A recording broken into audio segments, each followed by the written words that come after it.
So, the majority of us in the room today, whether we're in uniform or not, have one clear end task as we arrive to work each day: to enable capability outcomes by ensuring our warfighters can access safe explosives. As we're all aware, this takes a great deal of thinking, innovation and expertise. It can be challenging and rewarding at the same time, particularly as technology and the strategic environment we operate in evolves. But we all understand, despite the complexities, our main role and our main goal is to keep the warfighter safe. As the Director of Ordnance Safety, as well as the Office of the EO Regulator on behalf of Air Commodore Wade Evans, who's sitting at the front here as the Explosives Regulator, it is our responsibility to lead Defence EO community towards a safe EO culture.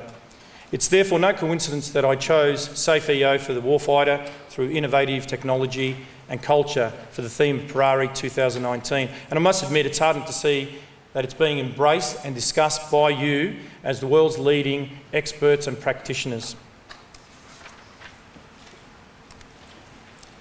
Given my role in the ADF, I thought I'd share my unique perspective on EO safety culture and share my vision for how we can keep improving with you and for you.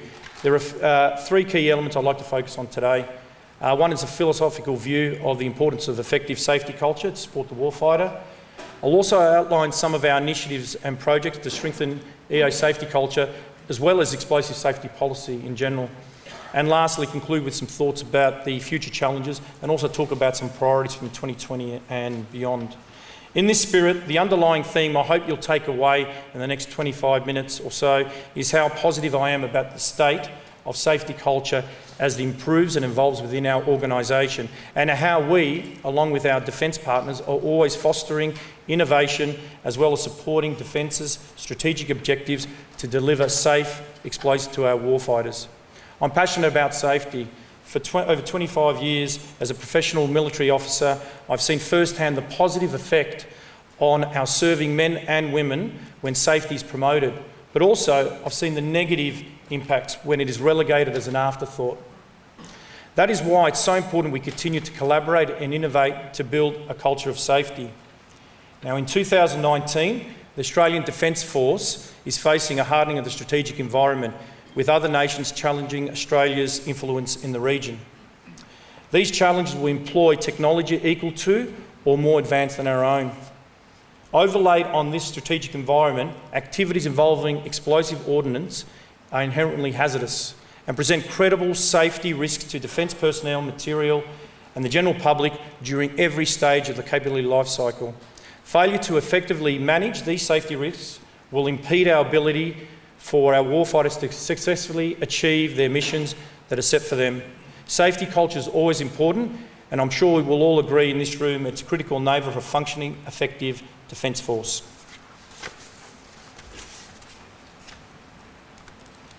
Now, improving safety in the workplace is traditionally achieved through legislation, regulation, policy, engineering solutions, safety campaigns, safety training. These controls are all important elements of a safe system, but they will fail without the effective safety culture to bind them together. We can see them on the screen, some of the classic elements, and I'm sure you could add more to that bubble within your own workplace. You may well ask, what does all this mean? What is the culture of safety? Well, to me, the term safety culture is used like a well-worn slogan, and it can lack substance, especially if it's not done properly, it's not advocated, and it's not embraced. Therefore, I'll provide you with my interpretation and, more importantly, an actual safety culture, what it looks like through my prism as the EO Safety Regulator for the Department of Defence.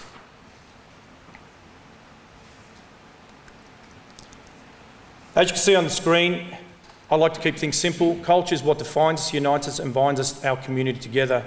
It's also the product of individual and group values, attitudes, competencies, and the patterns of behaviour, and these qualities will determine our joint commitment to champion safety.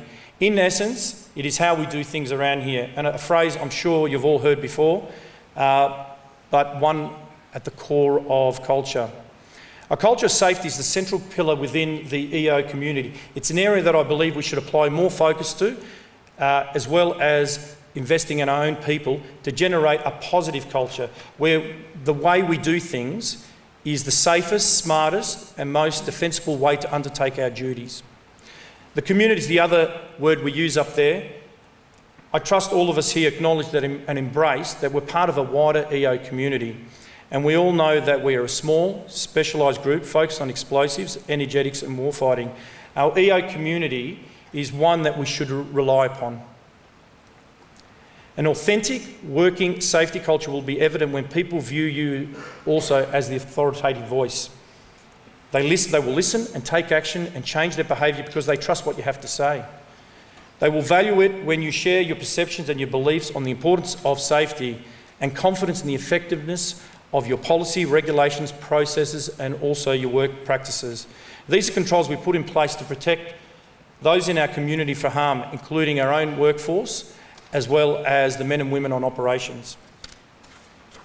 A true EO safety-focused culture must be valued and its profile raised not only to the scientists and engineers within the EO community, but also to the warfighters, the tradespeople, the logisticians, etc. It must also be shared with defence contractors who are exposed to EO on our behalf on a daily basis.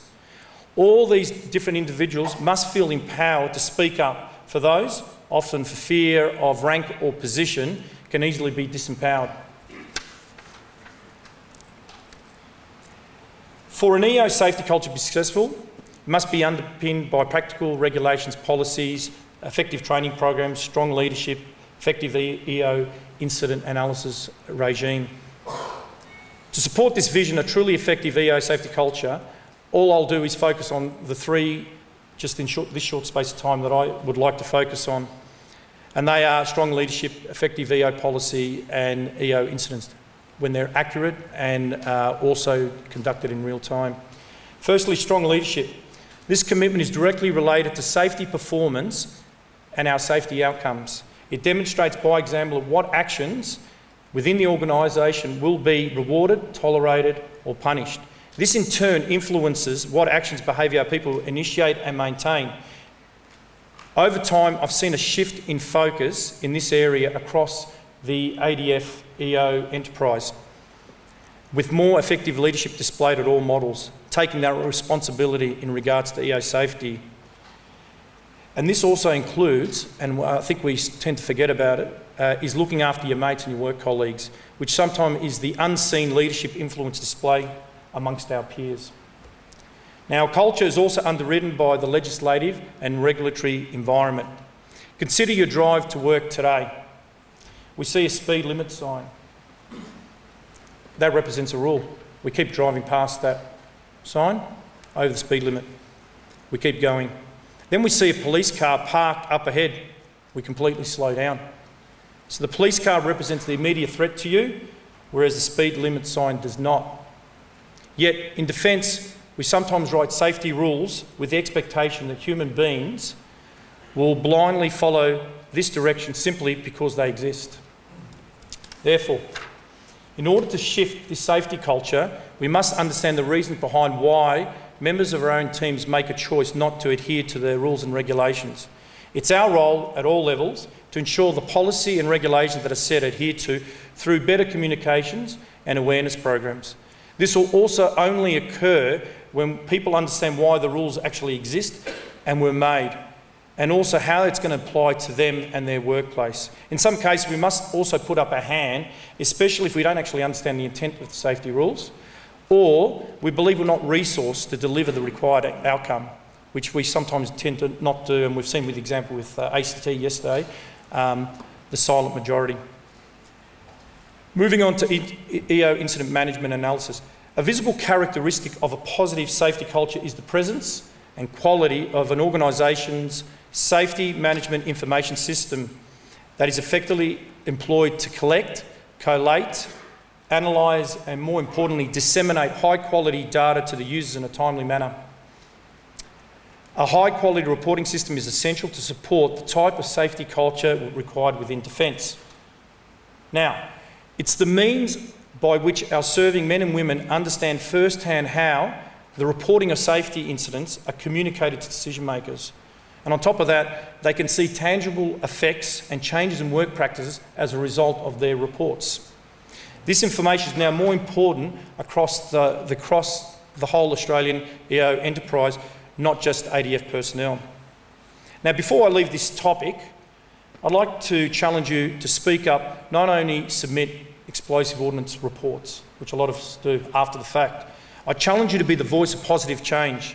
Challenge you to be the one that points out to your work colleagues that it's not acceptable to use a mobile phone or have a smoke in the vicinity of an explosive facility, and that despite its convenience, using an unauthorised vehicle to move a small quantity of explosive is okay, and that tampering with defence ammunition is deemed acceptable. Safety champions, those who speak up, are the strongest signs of a strong safety culture. What I'd like to do now is just move into some tangible aspects of what we're doing, describing some of the initiatives and programs that we're currently undertaking and will be undertaking in the near future. Firstly, EO policy and regulation at all levels are undergoing reform within defence, and you'll get a lot of that through workshops and discussions over the next 2 days. But it's all part of a wider EO reform program where safety is only just one element of this initiative.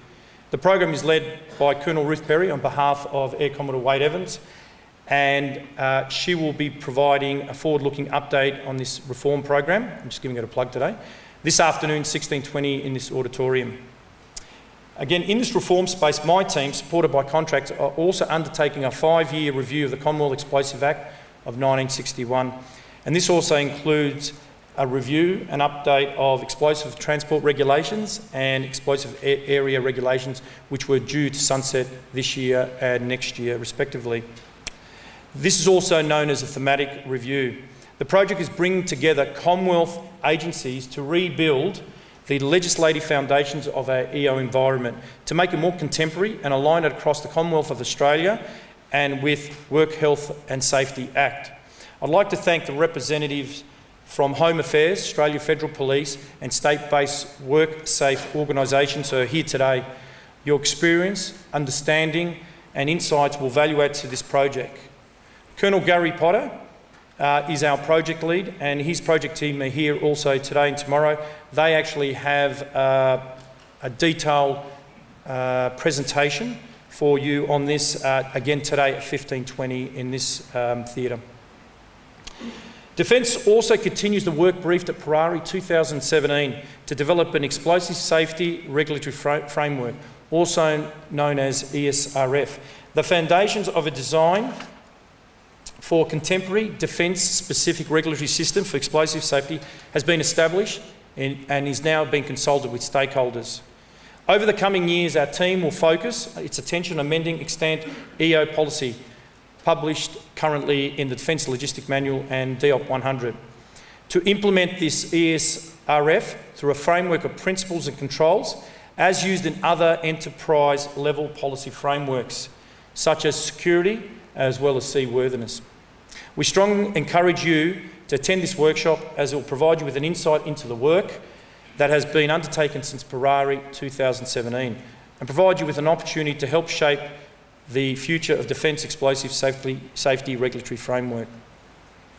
Moving on, the Directorate of Ordnance Safety as well is looking and addressing some immediate concerns and requirements related to our defence, storage and transport policy and procedures.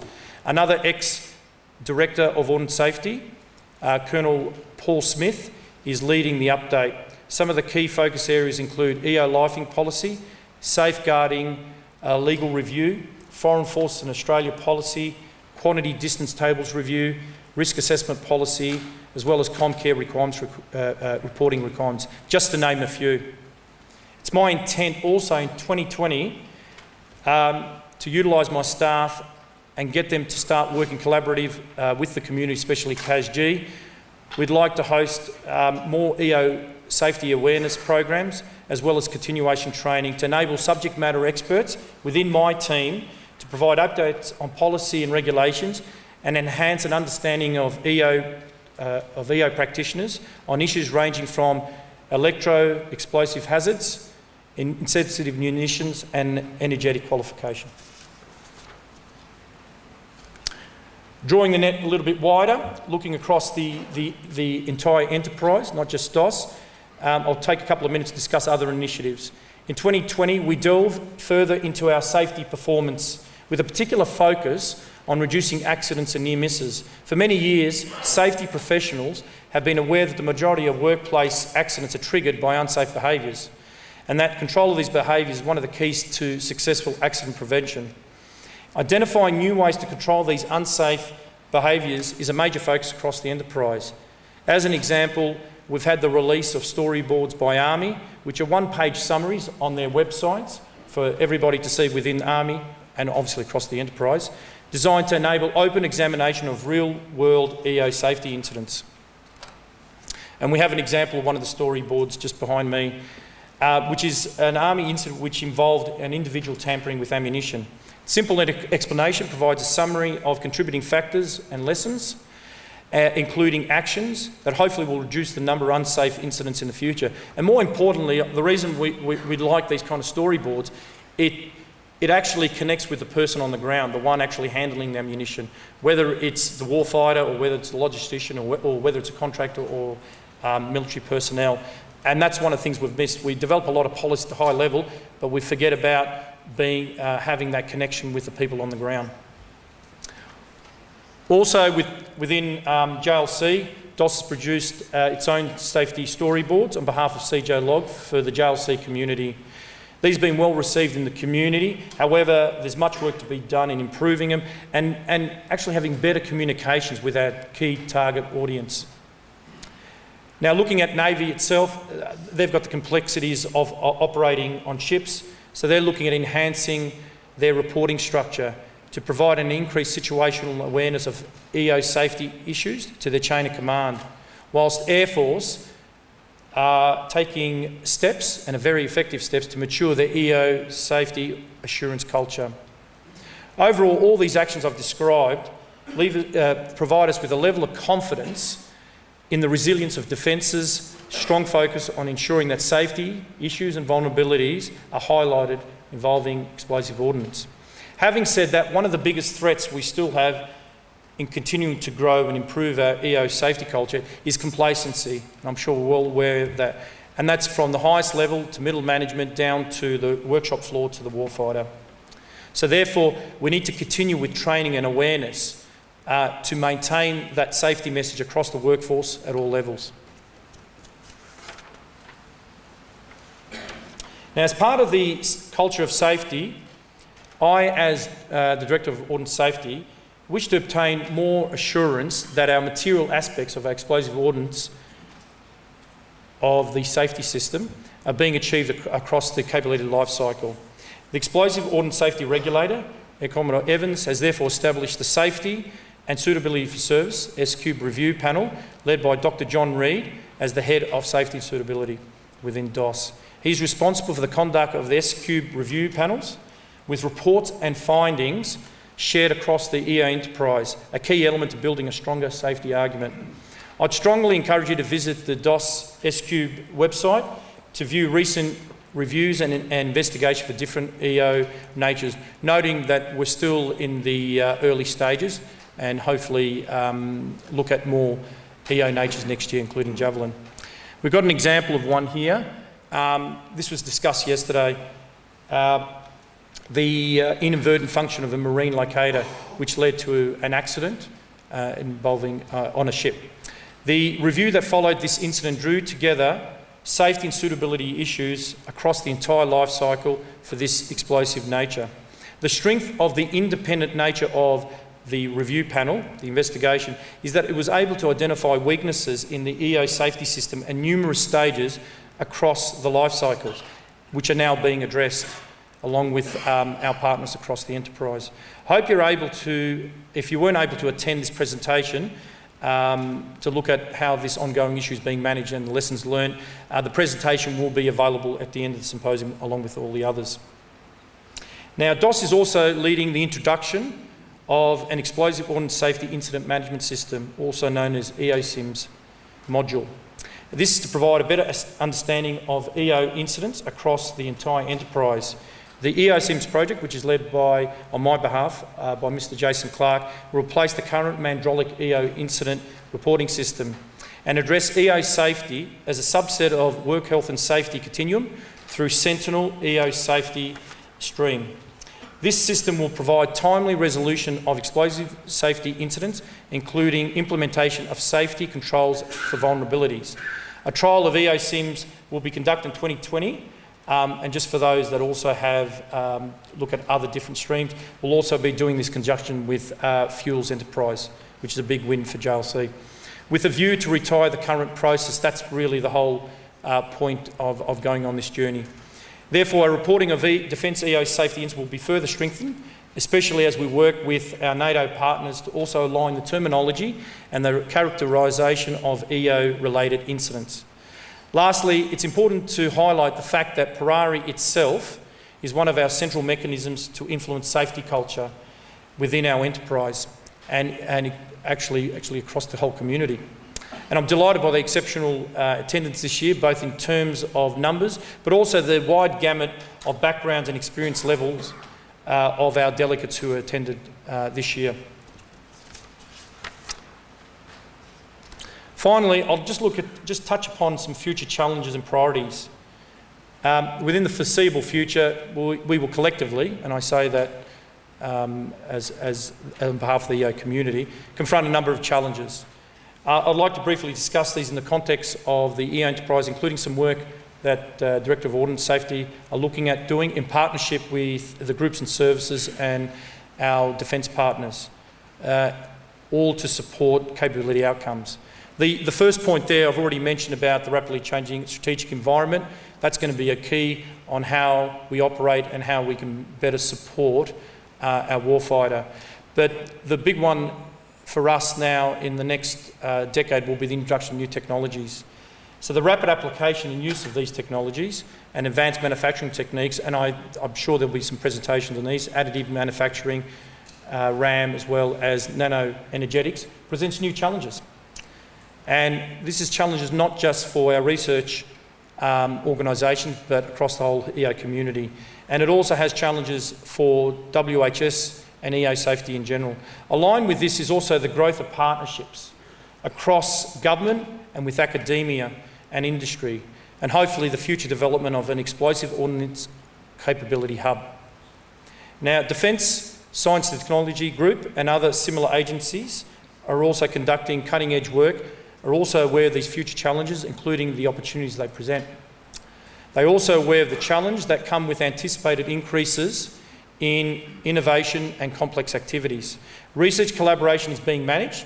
However, these activities require regular review, continuous improvement to monitor and assure progress, including assuring EO risks are minimised and also managed appropriately across the whole of the EO enterprise.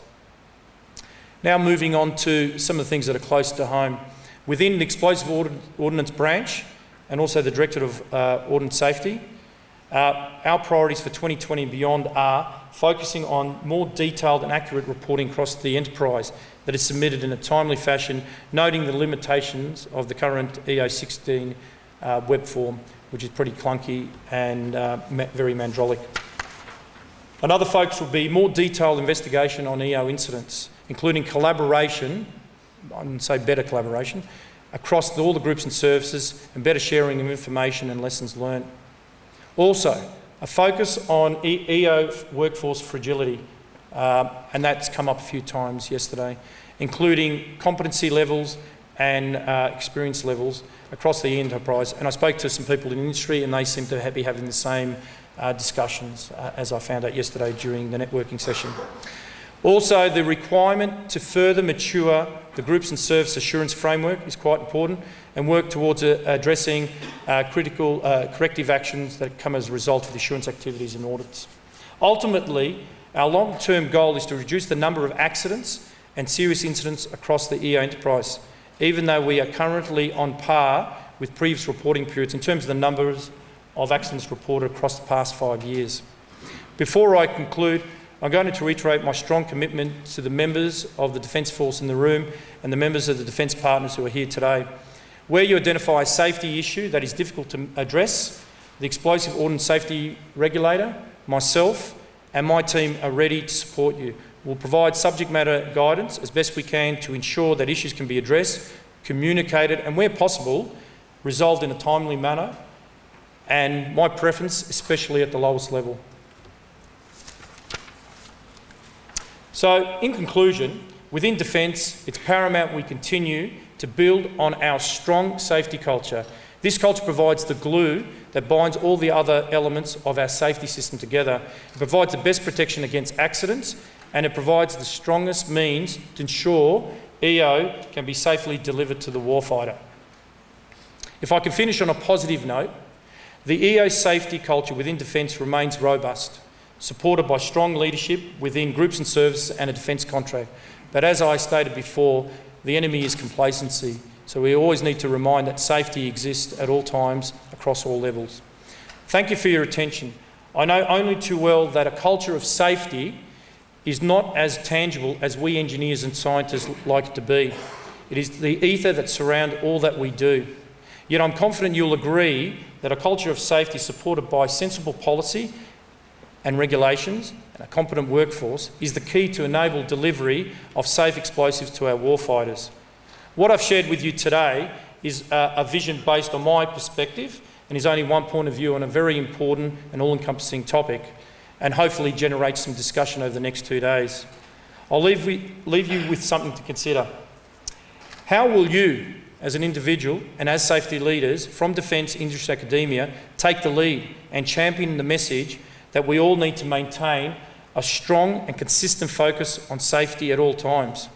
Also, how will you change the behaviour and ensure your workforce understands why it's so important they embrace a positive EO safety culture? Thank you.